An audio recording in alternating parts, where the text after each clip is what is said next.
That wasn't the plan. That fucking clicking sound again. But I'm going to ignore it. Not like it was. Not as bad. Okay. No, I don't hear it really. Okay, good. I know we're recording, but all right. So I'm going to do this on my own. This is so strange. Well, hello there to all of our listeners. I am Emily White, one of your hosts for... God, now somebody's fucking calling me. Let me start over. I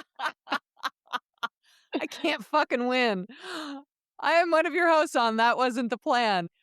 Our other host, Courtney Holland, had an emergency. She's not joining us today, unfortunately, but that's okay because we have one of the best guests in the world who doesn't need another host to have a discussion today. One of my dear friends, and I have been waiting to have her on the show for a while. Her name is Hilary Pawlik. We go back to the 8th grade. We swam together in high school. We were fast friends, and she was basically the only person that I knew when I moved out to Los Angeles. And she showed me the ropes, and we have been like nearly best friends for since the 23, almost 24 years now since I moved out to LA, if you can believe that. She's also one of the most talented and heartfelt human beings that I know. She's a professional dancer, an award-winning choreographer. She's worked in TV and film. She is one of the stars of the popular burlesque show, the Hollywood Pinup Girls, and the vaudeville show, Mental Head Circus. She is the founder and co-director of Artist Entrance Dance Company in Los Angeles, a pre-professional dance company where she is literally shaping the next generation of serious dancers. She is a mom to two of the most incredible little children, Landon and Aiden, and a wonderful wife. And she is frankly one of those people who kind of just does everything. Dance, hiking, house construction.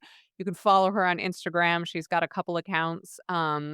She's just wonderful at everything. But today we're not going to talk about her beautiful life that she has curated for herself. We are going to talk about the years that she has kind of spent fighting to get her doctors to believe her. And I think a lot of women have a similar story. So without further ado, Hilary Morris Pawlik, welcome to the podcast. Thank you for joining me today. And now I can't hear you. Can you hear me? Yeah. Okay. I can hear you. Okay. Did you lose me again, Hilary? Fuck. Can you hear me? I don't know what's going on. I've never had this problem. Because why would your mic crackling make the sound turn out? I don't know. Okay, I can hear you now. Okay.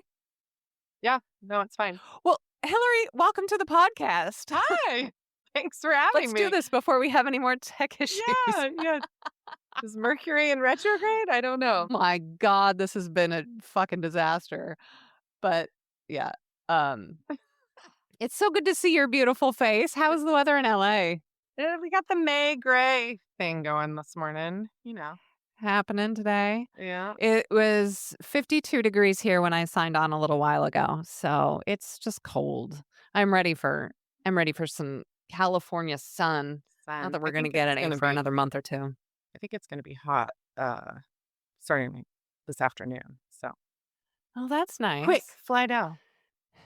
Yeah, I wish I could. Well, I know you've got to split in about an hour.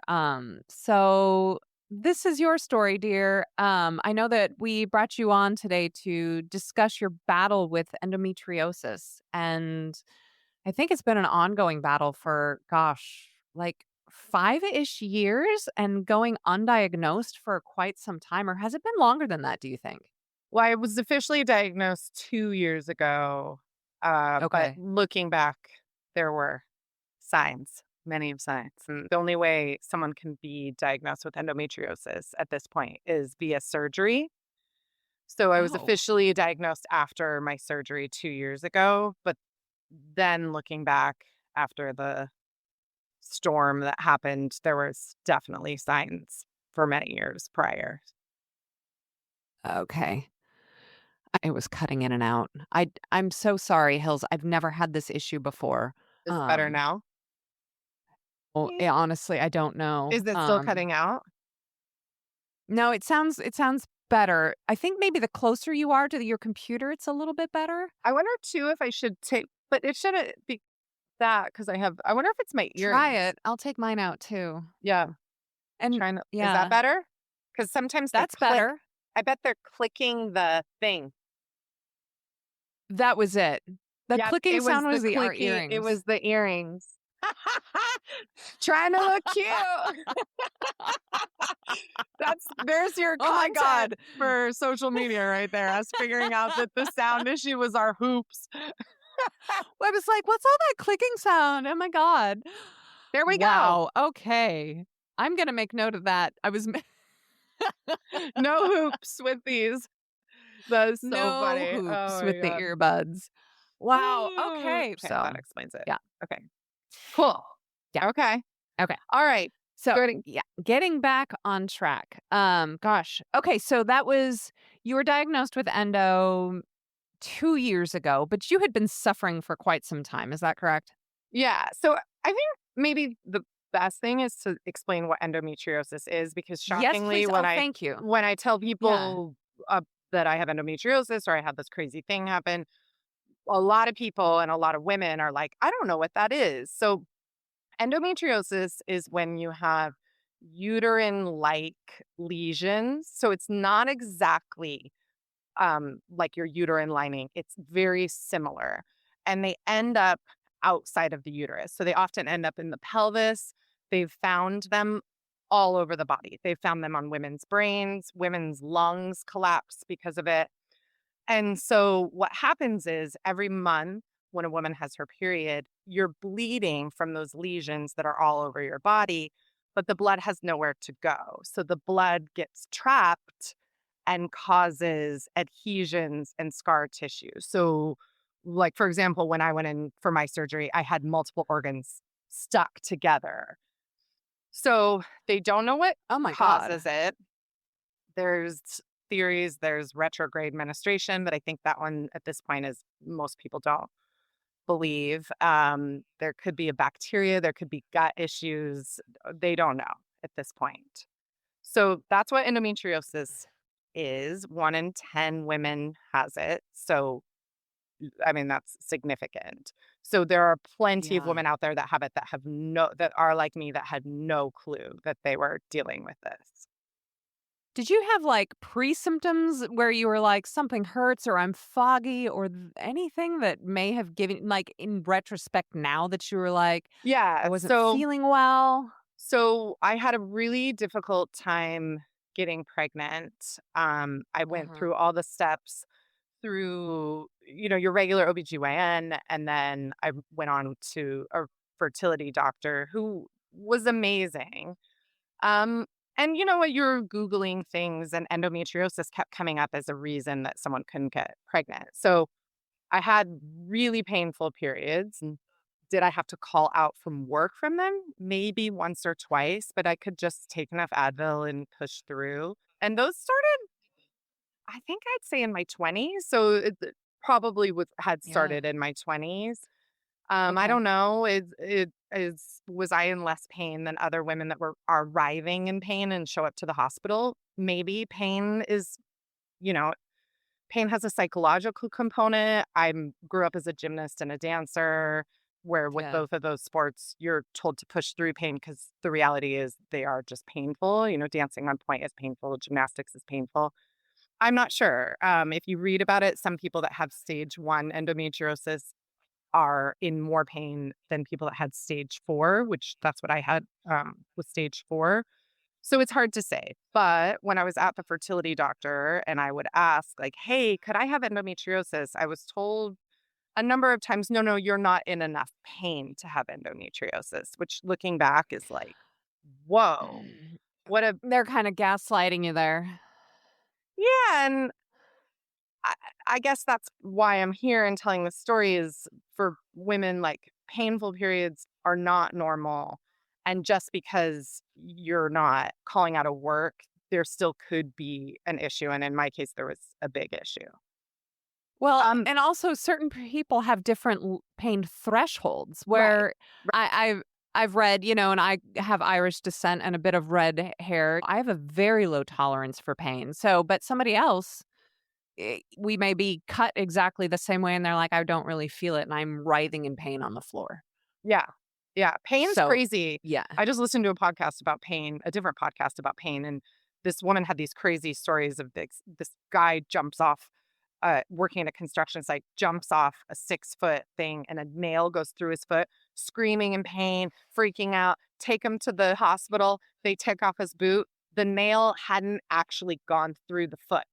It had gone through the 2 toes, but because visually he saw that, his body told him he was in that amount of pain. So pain is Holy shit. tricky. Yeah. Yeah. Pain is that's interesting. That's Mhm. fascinating. Mhm. Yeah.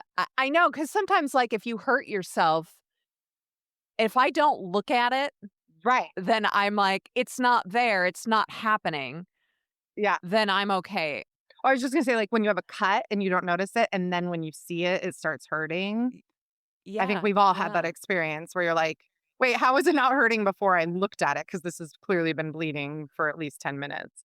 Right. Yeah, so pain isn't completely objective, I guess. No, it's Um, not. It's no, not at all. yeah, so anyways, there were indicators. I'm sorry. I'm having a tough time, like, comprehending that your organs can fuse together and that yours had started to do that. Yeah, so with, And like, that's almost just like a from glue, blood. So it's like internal bleeding that you're having basically, because of yeah. these lesions? Okay. And was it all in kind of the your torso area, your, internal or had it started, like, spreading Yeah, out well, it was into on my limbs? diaphragm, too, and, yeah, Okay. I think I don't know, do you want me to tell the story and then talk about the symptoms that I now do Yeah. realize are endometriosis? Oh, that made a Yeah, yeah, boing when you said please that. do. Okay, so I'm still laughing that our earrings were the sound issue. Anyway. Okay, so I have a fertility issue. We end up doing IVF. There were some other problems. I had what was called or what is called a uterine septum. Haley Bieber just recently talked about having the same thing. They cut this out. It's just basically the top of my uterus was fibrous instead of soft. And so if I was able to get pregnant, I wasn't able to stay pregnant because it needs to be soft for the baby to grow. Basically, it's like planting a seed in concrete. Um, so the doctor cuts it out. I'm taking hormones and all these supplementary things, and I get pregnant with my son. And then 2 years later, we try with my daughter, and we had the same, eggs or the same blastocysts available. I got pregnant right away. It was pretty easy from there. Then I have my kids, my periods hurt. There's some other stuff going on that I'll get to. And my husband is works in the film industry and was working on a TV show in Thailand. And I had been having some odd symptoms. My periods were going on and on and on. I talked to my OBGYN about it, and he diagnosed me with an endometrioma, which is, I now know to be advanced endometriosis, which wasn't really said to me at the time. So, what that is an endometriosis cyst. It's sometimes called a chocolate cyst on your ovary, and it's having its own period. Um, it was decided, let's watch this for 3 months. Relatively speaking, it's not that big. Observe symptoms. So I start having extreme pain on the right side of my body. My husband's in Thailand. I'm doing just sort of manic mom mode, like just trying to get everything done and, like, frankly, don't really have time for any of this. So I just keep taking Advil and I think, well, maybe it's just like an ovarian cyst rupture. I've had that happen before. It's pretty painful. But the difference with this was that it wasn't going away. But I could, like, take Advil, get through. I was feeling pretty bad. I was like, should I cancel teaching? I had to teach a class in the morning. And then I was just, no, I'll take Advil. Then I, like, went and took a yoga class later. I was taking my kids places and being like, God, is it cold in here? I'm shivering. So this I think Friday was the day that I took the yoga class and taught the class and was just, like, pushing through the pain. Here's the theme, right? And Yeah. by Sunday, I was laying on the floor of my daughter's room and I had taken a bath to try to like heat the pain. And I like was in so much pain. I felt like I couldn't get off the floor. And Oh my so god. I had her bring me my phone and I called two friends and miraculously both picked up right away, one to hang out with the kids and the other to take me to the hospital. So Yay for they're like, friends. yay for friends, yay for girlfriends. I know. And Colleen and Nikki. Women make it happen. So I go to the hospital and I'm still not entirely sure. I don't even realize that this is connected to the endometrioma. Now it seems pretty obvious, but at the time I don't know. I just hadn't put it together. And so they do a CT scan. I come in, they're like, I have a raging fever. It's like 102. And I think I had had the fever for like days. And that's why I kept being like, it's chilly right now. They do a CT scan. They are like, you have an infection in your pelvis. They do a pap smear, test me for STDs. I'm negative for all of those. And they're like, okay, well, we don't know what it is, but here's one bag of IV antibiotics and antibiotics to go home. So Oh I my go god. see an OB, and my OB, unfortunately, OBGYN had unfortunately retired in the middle of all of this. And she's like, oh, you're lucky. Sometimes people get hospitalized with this, but, just take this and continue your antibiotics and we'll see. So by about 3 weeks later, fever's back. Pain is way worse than it was before. Um, Did any of that go away, like, after you kinda yeah, started those maybe a little antibiotics? bit. Yeah. But I was like, Okay. they were, I wasn't well. I remember my neighbor who's a little bit older and a little bit frank was like, Hillary, you look really tired. And I was like, yeah, it's the kids. And he goes, no, I'm telling you, you look tired. Like it was, and I talked to him later and he was like, I was trying to tell you something didn't look right with you. So I cut to the few weeks later. I'm like, okay, my fever's raging. I get to the hospital. I have my um a tenant whose family friend living in the back. She takes me to the hospital. His friend gets my kids to school and they do an ultrasound and they don't even need to do a CT at this point. The endometrioma is now the size of a baseball. Um Holy shit. and I have fever, I have sepsis. They're like, we're admitting you into the hospital. My husband's in Thailand. And I'm like, oh my God. So I'm calling my mom, having the mom come out. Again, female friends, family friends, everybody, friends are taking the kids after school. Babysitter, longtime former student, she's basically like family, takes the kids for the night till my mom can get here. And I get set up with an amazing gyno-oncologist. So if you think you have endometriosis, your regular OBGYN is not equipped to handle that surgery. I've heard Oh, interesting. the podcast Huberman Lab. I can't think of the doctor's Mhm. name, but there's this female LA-based doctor. She's like an expert on endometriosis and PCOS. She's incredible. And that episode is the best explanation of endometriosis I've ever heard. So Okay. she in this podcast was saying that she really feels like there should be a separation and that there should be gynecologists. And sometimes there is to a certain extent, but like delivering babies is a huge thing. And then taking care of female issues, PCOS, endometriosis, menopause, that's that's a lot for one person to. It is, yeah, it shouldn't all fall under that same umbrella because they're completely different, like, delivering a baby and menopause, in my mind, are 2 Yeah, separate yeah. things Yeah, it's completely. too much to ask of one doctor, right? So, anyways, Yeah, I get yeah. set up with Dr. Richard Freeman. He's at the Disney Cancer Center in Burbank. He's an incredible surgeon. Now, there's also endometriosis doctors that are going to be able to better handle. Will acupuncture help you? Will pelvic floor physical therapy help you? There's more things, but if you want the guy who's like good with the knife, like this guy's amazing.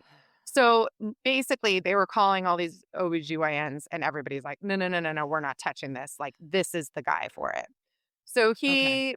Well, good. he was incredible. So I am hospitalized for a couple days. The infection calms down enough with IV antibiotics. I no longer have sepsis. that they let me go home for a couple days and then they schedule emergency surgery that I don't remember. I think it was like that next Monday or something. And I go in and they're like, we might have to take everything out. You might have a full hysterectomy when you wake up. We don't know if we'll be able to do this laparoscopically, so we might have to open up your C-section incision. Like, we just don't know till we get in there. Okay. And so I'm like so anxious, obviously, like Yeah. waiting to go in. Um, and then I wake up from surgery and I'm like in so much pain and I'm like, were they able to do it laparoscopically? What did they take out? It's just high as a kite and like, um, and they're like, no, they did it laparoscopically. They just took out the fallopian tubes and the one ovary that had the infected endometrioma. And Okay. what they found in there is I had endometriosis lesions all over my Oh torso, God. basically. So I had it on my diaphragm. My uterus was adhesed to my omentum. So your omentum is your like organ that's like the fatty tissue that lies along the front of your stomach. And so the Oh, uterus okay. was adhesed to that, or the omentum was adhesed to the uterus, and then the uterus was adhesed to the like back wall of the cavity.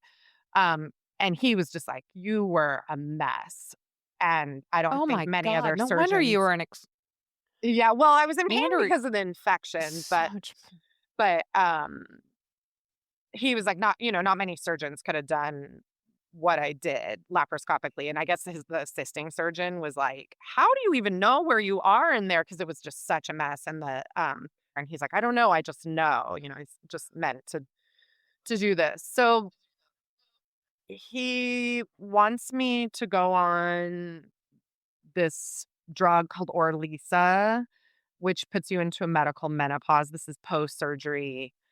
Okay. Um, I did some research and cried on the phone to you because I just was so scared of taking this, and I didn't wanna Yeah. take it. I I was remember afraid that. of the, like, mental health repercussions of just, like, immediately being put into menopause.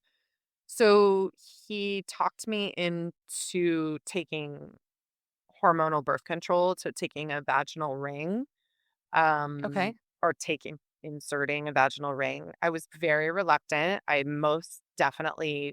was one of those people that was like, hormones are bad. I don't want to put I don't want to put myself on something Yeah, that's yeah. not natural. I do think there's like a social media component to that influences all of us. And um, he talked me into it. They I got a second opinion about taking the Oralisa, and the doctor that I had the second opinion was like, if you find you're having these symptoms, you have to do something. So those symptoms Okay. are peeing a lot on your period is a symptom of having endometriosis around the bladder. Oh, Um, interesting. Having, like, diarrhea or pooping a lot on your period, that's also an endometriosis symptom that it's infecting or is impacting the bowels in some way on the outside, pushing in. Um, so, yeah, so those are 2 there's, like, the weirdest symptoms, if you go down the rabbit hole, but, um, I was peeing a lot after the surgery. My periods were still pretty painful, really, and really heavy. And the peeing a lot part freaked me out. So I was like, you know what? I'm Yeah. going to do it. I'm going to take the hormonal birth control ring. And it is the best decision I've ever made. Oh, I good. cannot believe that I spent a lifetime of dealing with periods like I was dealing with to what I'm dealing with now. Um, Okay. it's so easy. I feel so much better. I'm so happy to hear that, and it's mostly, like, localized estrogen that's Yeah. just, like yeah, So so that my doctor says the same thing to me, there's localized estrogen that I can use vaginally to help with some symptoms, of, from chemo-induced menopause and everything else, but it doesn't help with a lot of, like, the mental problems that I'm having, cognitive issues, things like that, so mhm, for me, mhm, it's not really worth it because I don't have a lot of that pain, mhm. um, but yes, it's nice to know that there are localized estrogen options that just pretty much stay in the vaginal uterine area. Yeah, so the way he explained it to me is that when you take a birth control pill, your liver processes it throughout the day, whereas the ring, your liver doesn't process it, so you don't have the, like, Mm. emotional spikes. So Interesting. the Okay. birth control helping endo is, like, very strange because endometriosis is having too much estrogen, but by somehow giving you estrogen, it helps level it out, and a doctor could speak to that. But Yeah. Okay. so, yeah, that's my story. It was the weirdest And how are timing. you now? So how am I feeling now? I Yeah, like today. And how long okay, so from your surgery and everything until now, like, have things progressively just gotten better and you feel okay or, Yeah, I started taking birth control, 2 months later, and that was huge, game changer? game changer, and I feel pretty good now. I have this thing, it's called, Fitzhugh-Curtis syndrome. So after you have a infection in your pelvis, I don't this is the strangest thing to me.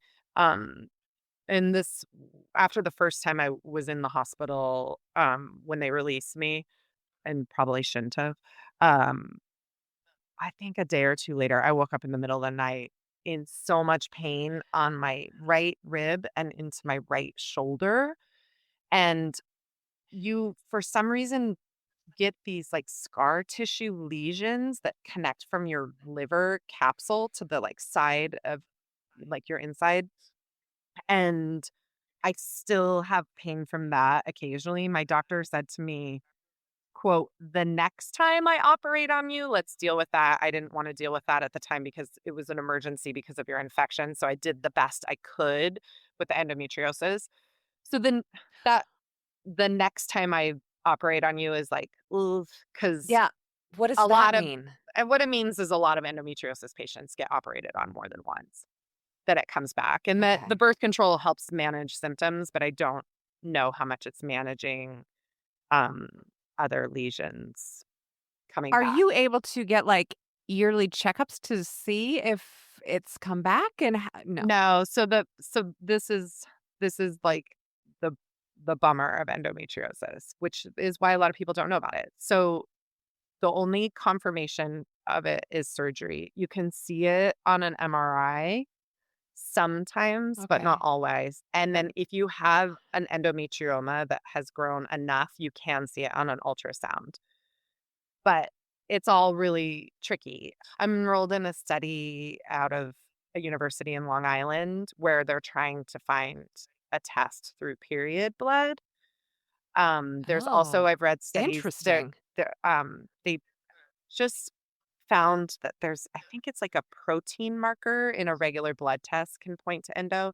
So to me, Mm. and why I'm talking about this on a podcast is I think the more awareness and, the more funding Yeah. endo research gets, the better chance we have of potentially getting a blood test. So, in my eyes, I would love that, like, our regular annual blood work panel is testing for endometriosis. And Absolutely. then the next step is that we have a cure, or we know how to better treat it other than hormonal birth control. Um, So, is there a cure other than cutting it out? no. So surgery is like the gold standard, but it's not even a Okay. cure because it just is removing it temporarily. That Okay. drug that the doctor wanted me to go on, Oralisa, that does stop it, but you can only be on it for 6 months at a time. So women that are writhing in pain, have to call out from work, during their period every month, they wanna go on Oralisa. They'll take the, Okay. you know, the emotional side effects over the pain that they're in. I wasn't in that level of pain, so I didn't wanna do it. And I guess that kind of brings me to this. Okay, so what were the symptoms that I now know Yeah. actually was endometriosis? So a Okay. few years before the shit hit the fan, I would have this thing where I thought it was anxiety and I couldn't get, like, I felt like I couldn't take a full breath. And I'm like, am I developing a panic disorder? Like, what is going on? And I remember I was with my family in New Zealand, and it's, the most beautiful place on earth, right? And I'm like feeling like I'm about to have a panic attack because I can't take a full breath. And I'm like, I can't wrap my head around why I don't feel mentally anxious. I feel anxious about nothing right now, but I'm feeling like Uh-huh. a panic attack is going on. And that was the start of the symptoms of the endo on my diaphragm. That's an endometriosis diaphragm symptom is Oh, you feel like you can't interesting. take a full breath. I know, doesn't that make you feel like you can't breathe right now? You're like, Yeah. I'm like, "I've got it. Oh my yeah, god, I've had it for I years." I know. So that's a symptom. I was also having pain going down the back of my leg. I am dancing, teaching dance many hours a week. Yeah. I thought I was dealing with that. That went away. Both of those things went away right after the surgery. Holy shit. Mhm. Wow. So the endo, kind of like sciatica, the endo can push on a nerve and then you have pain going down the back of the leg. So I had Okay. that. I also had, Okay. and I don't know that it's related, but I think about a year before this happened, I started having like weird facial swelling. Um, Hmm. and like angioedema, all of a sudden I sort of looked like I drank like polyjuice potion, and all of a sudden I'd have like these pop-ups that no doctor has ever said to me that that was related to endo, but leading right up to the chaos, I feel like it had to have been a factor that my Have immune you had it system. since? No, but I do take Zyrtec every day for it. So Okay. so endo is not considered um an immune like an autoimmune disorder, but there are many Okay. doctors that do consider it an autoimmune disorder. It sounds like we need more research on it. Is it genetic? How That's what my doctor said, that he thinks there's a genetic component. There Okay. I've heard doctors say, does everyone get somehow this uterine lining outside of the uterus, but their bodies it doesn't grow. It's often say that often like you'll hear doctors say it's not a cancer, but it behaves like a cancer in the way it Okay. grows around the body. And granted, like all of this, I'm saying I'm not a doctor. I've just done Of so course. much research after Yeah. this happened. You don't know. All I knew was like Amy Schumer had it. And I remember, like, Right. sitting in a doctor's office reading about Tara Lipinski needing to use a surrogate because of endo, and I'm like, "Oh, that's terrible for her," and then finding out, you know, a month later or whatever that you Yeah. have it too. Right. Yeah, and I know, Bindi Irwin, Steve Irwin's daughter in She's dealing Australia with also it. has it. Yeah, Yeah. I see yeah. some of her posts sometimes, and it appears excruciating, and it also sounds to me, and I had not done my research like you, that we just don't know anything about it.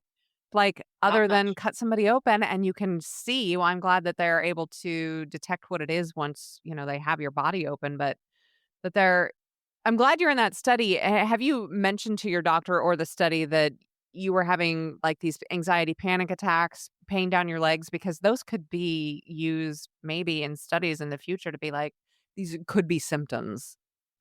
Um, no, I mean, I think they're kind of like known symptoms. If you were to go to an endometriosis specialist, they would already know that Okay. those are symptoms. Oh, Um, okay. that study, and I don't do you have, like, show notes or, like, on Yeah. Spotify or something? Mhm. So I can Yeah. send you the link for people to enroll in the study. They really want I'm actually Great. not the best candidate for the study because I have confirmed endo. They want people that don't have confirmed endometriosis. So, like, right before you're going in for your surgery, that's who they want, and they send you a kit and you send Oh. period blood back to them, and they're doing some pretty cool research that we can link a great YouTube video and the link to the actual study. Okay. Yeah, send me that and I will include it in the show notes. Um, did you can you still hear me? Again. Okay. Okay, good. It's like you froze for a second there. I was like, "Fuck, not again." Uh, so, was it frustrating for years and years that you were having all of these issues not being able to get pregnant? Maybe your doctors weren't believing you. That it sounds like they weren't really believing you when you were writhing in pain and all of this. Like, how did that make you feel as a woman? Just I know you were it feels like for a decade you tried to get pregnant and you I couldn't. think it was like 5 years. It makes me feel pretty ragey. I Yeah. mean, I think, like, I was already a feminist, but after this happened, it's like my number one, when you take those quizzes, like, your number one voting issue is for sure women's rights. It's like Yeah. feminism motivates everything now for me in voting and what organizations I donate to. Um, I think hopefully the tide's turning. It's talked about. You're hearing about more. We're actually doing research on women now. So What would you say to a woman who's, like, sitting in the waiting room and she feels like she's not being taken seriously and she's got this pain? if you listen to the podcast I mentioned on Huberman Lab, that Okay. woman is like, her whole thing is like, believe women. If women, Yes. if you are in extreme pain every month from your period, you have endometriosis. That's her saying that. That's not me saying that. So if Okay. the doctor isn't listening to you, find an endometriosis specialist. You actually recommended to me when I was kind of coming out of this and in shell shock and you know trying to make sense of how I wanted to handle this, which drugs I wanted to take or not take. There's endometriosis groups on Facebook that are Mhm. so helpful, and you can hear from other women.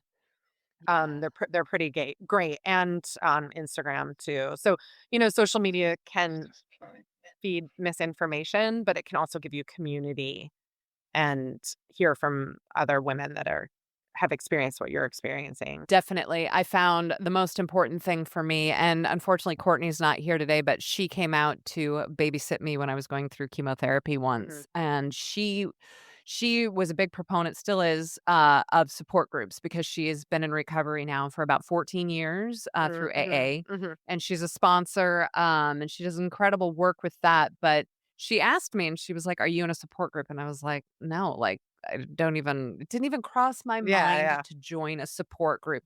She, without even asking me, signed me up for a support group. They called me, they texted me, they emailed me, and they were like, "Here's the next breast cancer support group." And I was like, "Fuck, I don't wanna, like, sit there with a bunch of women." Luckily, it was on Zoom. But still, you go to a place for me at the time, I was really down and depressed, but I tell you what, it was the best thing that I'd ever done for myself. I heard these stories just through their conversations and people being able to share their stories. I, found a few other places, other sites that I could go to get some more information, and Mhm, mhm. honestly, it was community that Community. really helped me through. Yeah, and that I learned, like you, I was hesitant to start these drugs that they wanted me on. I did it for a few months and it caused just serious damage to myself, and I decided to go off of them. Mhm, But it was through that community that I, was able to research and talk with a few other people that had been on these drugs, and that was my choice to no longer take them because mhm. they were doing more harm than good. So, Yeah, yeah. yeah, yeah, Find community, community, don't and, always. if, like, there's influencers out there, don't always listen to what they have to say. Try and find the doctors that are actually at the forefront of whatever it is you're going through, endometriosis, in this case, but also if you can find community and talk to other patients, that's really the best way to start Yeah, and see, what sites and stuff they've gone, because there's so much misinformation all over the internet, all over social media, that it's easy to get sucked in, and they're just looking for clicks. right, right. There's That's it. community and then there's Mhm. people looking Clicks. for clicks, right? So it's like Uh-huh. Yeah. deciphering between the 2 and what's actually helpful to you and what's not feeding you misinformation.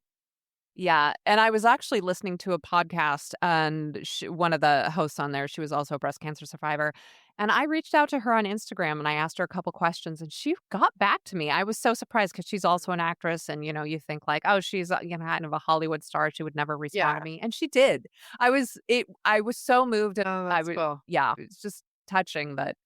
Yeah, I felt seen, and, that somebody who went through it and she had so much to share that she actually got back to me and she gave me a couple numbers of the doctors in LA that she had seen for this or that, and yeah, it was great. Yeah, I mean, I So think don't be afraid to that's reach out. yeah, the human, like, good people, and the most people, Mhm. I believe, are good. If they've been Yeah. through a hard situation, they wanna help somebody else that's going Yeah. through the same thing. Well, Hills, do you have anything else to add? I mean, I guess I just want to Like, reiterate that, like, painful periods are not normal. okay, Painful periods are not normal. Painful periods are not normal. Yeah. good to know.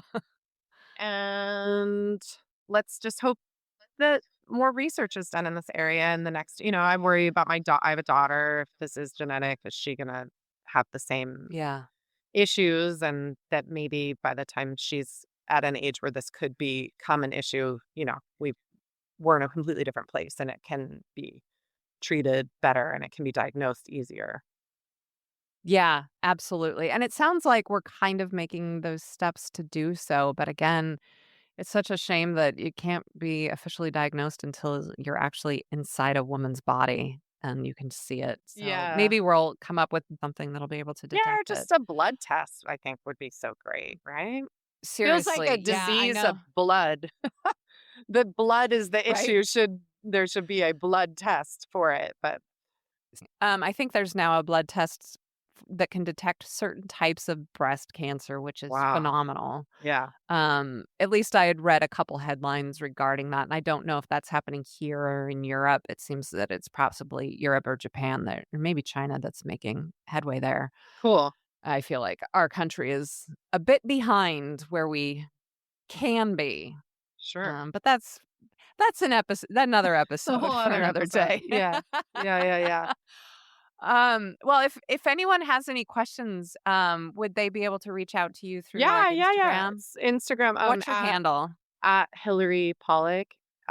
I'll spell Pollock. It's such a strange spelling, but Hilary Hilary Pollock Pawlik. I'm married into that.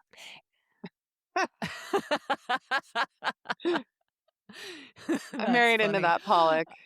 The Pollock. And Hillary has another Instagram. She is Hikes with Hills or Oh something yeah, yeah, along yeah. those I've been lines. sleeping on that one though. I haven't been good about posting it. My hiking Well, influencer page.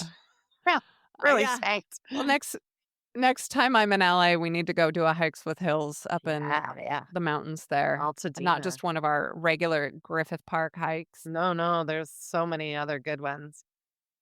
Yeah, and if anyone has any other questions for us or just wants to reach out to us instead of Hillary, you can always email us at thatwasn'ttheplanpod@gmail.com or reach us through our social media. We're on TikTok, Instagram, YouTube. Um, Hills, thank you so much for sharing your story Thanks for today. having me.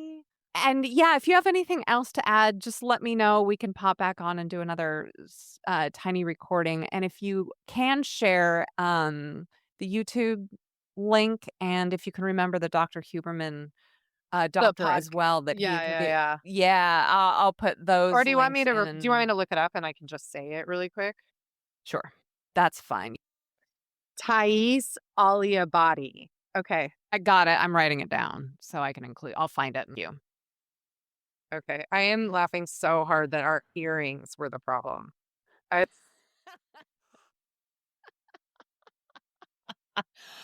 You know, You should do like I an feel outtakes post of us like, "What?" And then and then us being like, problem solved. Maybe I will do that. Honestly, I feel like I've had that issue before and I completely spaced it. So I'm actually typing up things to send to guests like, here's "Yeah, the browser don't to use. wear Do this, do earrings." that. Don't wear earrings. Cause I was like, I'm always like, what earrings to wear? But Yeah, when I because wear it like, lights up your face a little bit. right. And so when I wear these, I can't wear earrings because it just hurts. But I like wearing my ear pods just because I don't have to fucking put those on all the time. But I forget that ding, ding, ding, ding, ding.